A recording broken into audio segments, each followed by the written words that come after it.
Hello friends, welcome to evil's residence. आज मैं आप लोगों को एक हॉरर स्टोरी सुनाने जा रहा हूं जो कि एक गांव की घटना पर आधारित है। ये स्टोरी बहुत ही ज़्यादा हॉरर है और ये रियल लाइफ से भी लिंक रखती है। वो कैसे, मैं आपको स्टोरी के अंत में बताऊंगा। ये स्टोरी सीरियसली बहुत ज़्यादा हॉरर स्टोरी है, तो इसे अकेले देखना अवॉइड करें। ये स्टोरी इतनी हॉरर है कि बाद में चल के आपको डरावने ख्याल और रात को डरावने सपने तक आ सकते। ये मैं खुद के एक्सपीरियंस से बोल रहा हूँ, क्योंकि स्टोरी की रचना करते वक्त मुझे भी डरावने सपने आते थे। ये बात तब की है जब गांव में एक बहुत ही खौफनाक चुड़ैल का दहशत था। लोगों का कहना है कि जिस किसी का भी उस चुड़ैल से सामना होता था वो जिंदा नहीं बचते थे। वो चुड़ैल इतनी डरावनी थी कि कई लोगों की मौत उसे बस देखने के कारण ही हो चुकी थी। वह एक नरभक्षी चुड़ैल थी, क्योंकि जिस किसी को भी वो चुड़ैल मारती थी उसका लाश आधा खाया हुआ मिलता था। वो चुड़ैल लोगों को इतने बुरे तरीके से मारती थी कि लोगों की लाश तक पहचान में नहीं आती थी कि वो किसकी लाश है। लोग इस बात से पता कर पाते थे कि ये आदमी अब घर से और गांव से गायब है, तो यही होगा जिसे इस चुड़ैल ने मारा है। वो बहुत ही बेरहम और कातिल चुड़ैल थी जिसने गांव में कत्लेआम मचा रखा था। कई लोगों का कहना है कि उन्होंने उस चुड़ैल को रात में जंगलों में और खेतों में अपने घर की खिड़की और बालकनी से देखा है। उस चुड़ैल का शरीर बिल्कुल कंकाल जैसा था और उसके पंजे बिल्कुल किसी जानवर के पंजों जैसे थे। उस चुड़ैल की खोपड़ी बिल्कुल कंकाल की खोपड़ी जैसी दिखती थी और उस चुड़ैल के सर पे एक भी बाल नहीं थे। उस चुड़ैल के चेहरे पे हजारों झुर्रियाँ थीं, जिससे पता लगता था कि वो एक बूढ़ी औरत का रूह है। उस चुड़ैल के दांत बिल्कुल हाथियों के दांत जैसे थे। जैसे हाथी के दो नोकीले दांत उसके जबड़े से बाहर निकले रहते हैं, वैसे इस चुड़ैल के लंबे और नोकीले दांत, उसके सभी दांत उसके जबड़ों से बाहर निकले हुए थे, जिस कारण उसके दांत देखने से मगरमच्छ के दांत जैसे भी लगते थे और लोगों ने उसके दांत से खून को टपकते हुए देखा था। अब तो उस चुड़ैल ने गांव के बच्चों को भी चुराना शुरू कर दिया था। वो चुड़ैल अपने काले जादू से घर के ही किसी सदस्य का रूप ले लेती और घर में जाके उस बच्चे को चुरा लेती। इसलिए अब गांव में सबको सावधानी बरतने की ज़रूरत आ गई। उस चुड़ैल ने गांव में कत्लेआम मचा रखा था। गांव वाले बहुत ही परेशान थे। लोगों ने 8 बजे के बाद अपने घर के बाहर निकलना तक बंद कर दिया और अपने खिड़की दरवाज़ों सभी को बंद रखने लगे। जैसे ही सुबह हुई, गांव वालों ने उस चुड़ैल से परेशान होकर उस चुड़ैल से छुटकारा पाने के लिए एक योजना बनाना शुरू किया। सुबह होते ही गांव वालों ने और मुखिया जी ने मिलकर एक सभा बैठाई, जिन्होंने मिलकर यह योजना बनाई कि यह चुड़ैल बहुत ही खतरनाक है और काला जादू जानती है, इसका हम लोग कुछ नहीं कर सकते। तो उन सभी ने गांव के मंदिर के एक बहुत ही पहुँचे हुए पंडित जी से मदद लेने का फैसला लिया। वह मंदिर एक पहाड़ पर स्थित मंदिर थी, तो सभी गांव वाले और मुखिया जी मिलकर उस मंदिर पे जाने लगे और जैसे ही वो उस मंदिर पे पहुँचे, वो पंडित जी से मिले और उन्होंने पंडित जी को अपने सभी परेशानियों के बारे में बताया। पंडित जी को गाँव वालों की ये समस्या सुनकर बहुत ही दुख का अनुभव हुआ। गांव के मुखिया जी ने पंडित जी से कहा कि पंडित जी, अब आप ही इस समस्या का कोई उपाय बताएं। पंडित जी ने फिर अपने आंखों को बंद करके ध्यान लगाया कुछ समय के लिए और सभी गांव वाले पंडित जी के आजू बाजू अपने हाथ को जोड़कर बैठे हुए थे शांति से।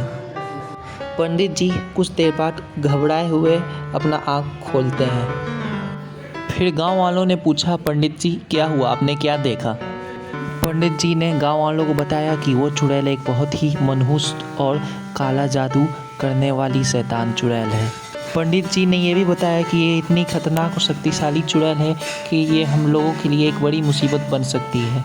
तभी गांव के मुखिया जी ने से पूछा कि पंडित जी, क्या इस चीज़ का कोई उपाय नहीं है?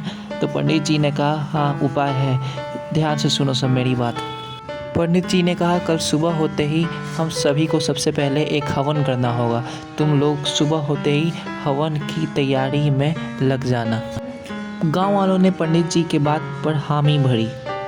पंडित जी ने ये भी सबको कहा कि अभी बहुत रात हो चुकी है, तो अभी मंदिर से गांव जाना, वापस अपने घर पे जाना वो ठीक नहीं रहेगा। यह एक खतरनाक फैसला हो सकता है और वो चुड़ैल गांव वालों को हानि पहुंचा सकती है।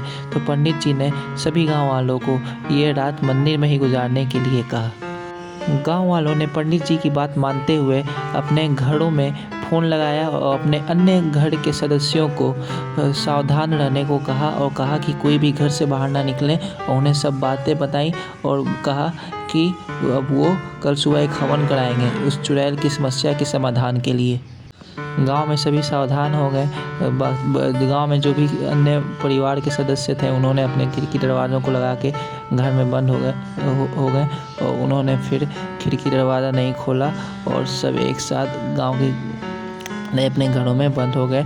गांव में कोई भी रात को या शाम के समय भटकता हुआ कोई इंसान नहीं था जिसे चुड़ैल हानि पहुंचा सके, और बाकी गांव वाले मंदिर में सुरक्षित थे।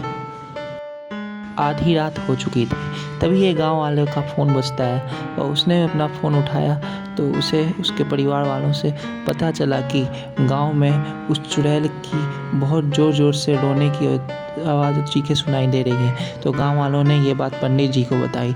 तो पंडित जी ने कहा कि आज उस चुड़ैल को कोई भी शिकार नहीं मिला है, इसलिए उस चुड़ैल बहुत गुस्सा है। सुबह हो गई और सभी गाँव के लोग हवन के कार्यक्रम में जुट गए और मंदिर में उन सब ने हवन को आरंभ किया।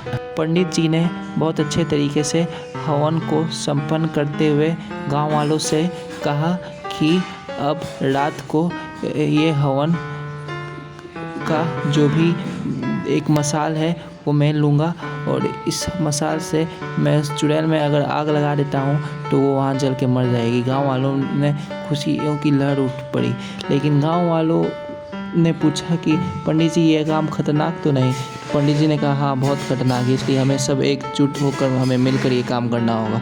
पंडित जी ने बोला तुम सभी अपने हाथ में एक एक मसाल ले लेना और मैं ये एक हवन का मसाल लूँगा जिससे ये मसाल मंत्रों से अभिमंत्रित है, जिससे मैं उस चुड़ैल को जलाऊंगा तो वो जल के ख़त्म हो जाएगी, क्योंकि एक भटकती रूह है, इसका यही समाधान है। लेकिन वो चुड़ैल इतनी खतरनाक है कि उस चुड़ैल की मनुष्यत और काला साया हमेशा गांव पे बना रहेगा, तो हम सबको सावधान रहना पड़ेगा।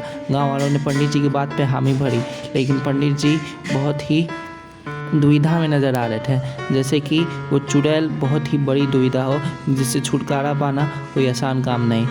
अब पंडित जी ने कहा कि ये काम हम लोग रात को इस काम को अंजाम देंगे, क्योंकि वो चुड़ैल रात को ही अपने शिकार की खोज में निकलती है।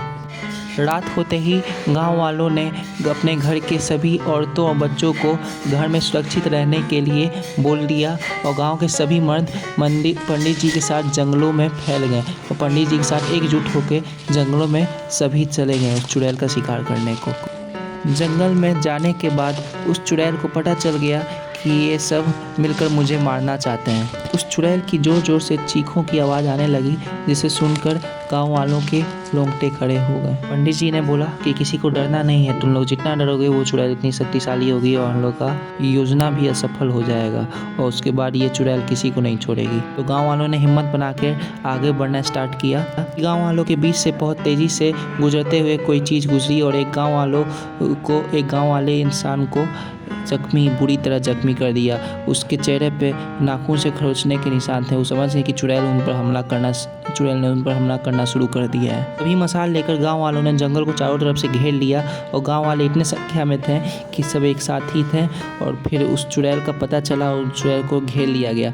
वो चुड़ैल अपने दांत से खून गिराते हुए बोल रही थी कि आज मैं तुम सबको खा जाऊंगी, और तभी वो चुड़ैल पंडित जी की तरफ गुस्से से चारों पैर पे बढ़ते हुए आगे बढ़ने लगी। वो चुड़ैल अपने 2 हाथ और 2 पैर पे इस तरह तेजी से पागल की तरह भाग रही थी जैसे कि वो इसी पर पंडित जी को खा जाए। जैसे ही वो चुड़ैल पंडित जी के पास आई, पंडित जी ने उस अभिमंत्रित मसाल के अग्नि को उस चुड़ैल के ऊपर छोड़ दिया, जिसके कारण वो चुड़ैल जलने लगी।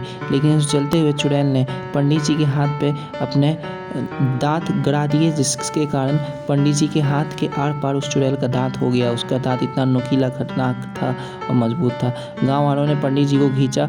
पंडित जी भी बुरी तरह जख्मी हो गए, लेकिन वो चुड़ैल जल गई। जब वो चुड़ैल जल रही थी तब उस चुड़ैल की चीखें पूरे गांव में गूंज उठी। वो चुड़ैल इतने ज़ोर ज़ोर से चिल्ला रही थी कि घरों में पड़े लोगों के, बच्चों के। जब वो चुड़ैल पूरी तरह खत्म हो गई तब गांव वालों ने और पंडित जी ने राहत की सांस ली। फिर गांव वालों ने देखा कि पंडित जी बहुत ही चिंतित नज़र आ रहे हैं, तो गांव वालों ने पंडित जी से उसका कारण पूछा। फिर पंडित जी ने बताया कि ये कोई मामूली चुड़ैल नहीं, ये काला जादू करने वाली बहुत मनहूस चुड़ैल है, जो कि मरने से पहले भी मनहूस ही थी। ये चुड़ैल बहुत सालों पहले इसी गांव में रहती थी। इस गांव के एक किले में रहती थी ये चुड़ैल, जो कि खंडहर जैसा था। ये चुड़ैल मरने से पहले भी बहुत मनहूस थी और ये काला जादू करती थी और शैतानों की पूजा करती थी। ये चुड़ैल अपनी एक कुपोषित बेटी के साथ रहती थी। इन दोनों ने मिलकर बहुत ही गांव वालों की जान तक ली थी, जिसके कारण गांव वालों इनसे परेशान थे। इनसे जितना दूर हो सके उतना दूर ही रहते थे। हद तो तब हो गई जब गांव से कई बच्चे गायब हुए और जब गांव वाले अपने बच्चों को, सब गांव वाले मिलकर ढूंढने निकले, तब उन्होंने देखा कि चुड़ैल अपने खंडहर में अपनी बेटी के साथ कुछ बच्चों को जिंदा ही खा रहे हैं। उन बच्चों के ज़ोर ज़ोर से चीखने की आवाज़ आ रही थी, जिस कारण गांव वालों ने गुस्से में आकर उस चुड़ैल, उसकी बेटी को जिंदा ही जला दिया। और उस चुड़ैल ने मरते मरते गांव पे एक मनुष्यत का बहुत बड़ा साया छोड़ दिया। लेकिन फिर गांव वालों ने पूछा कि अब क्या दिक्कत है पंडित जी, अब तो वो चुड़ैल ख़त्म हो चुकी है ना, तो फिर चिंता की क्या बात है। पंडित जी बोले कि हाँ, ये बात तो ठीक है, लेकिन ये चुड़ैल इतनी मनहूस है कि ये सालों में एक बार वापस नज़र आएगी और हम सबको इस बारे में सावधान रहना होगा और पूरी तरह तैयार रहना होगा, क्योंकि अगर इस चुड़ैल को एक भी आदमी का खून मिल गया तो ये वापस गांव वालों को पे आफत ला सकती है और इस बार ये और शक्तिशाली हो जाएगी। और अगर ये चुड़ैल वापस से आ गई तो गांव में कोई भी जिंदा नहीं बचेगा। गांव वालों ने कहा कि जी पंडित जी, हम इसका पूरा ध्यान रखेंगे। और उन्होंने पंडित जी का धन्यवाद किया और उन्हें हॉस्पिटल में भर्ती करवाया है। उस चुड़ैल के ख़त्म हो जाने की खुशी ने सभी गांव वालों ने मिलकर सत्यनारायण भगवान का पूजा कराया। इसके बाद क्या हुआ, आगे की कहानी हम अपने पार्ट 2 में अपलोड करेंगे और पार्ट 2 हम अपने चैनल पे बहुत ही जल्द अपलोड करने वाले हैं। पार्ट 2 और भी ज़्यादा और बहुत ही डरावनी और एंटरटेनिंग होने वाली है, तो चैनल सब्सक्राइब करना ना भूलें। धन्यवाद।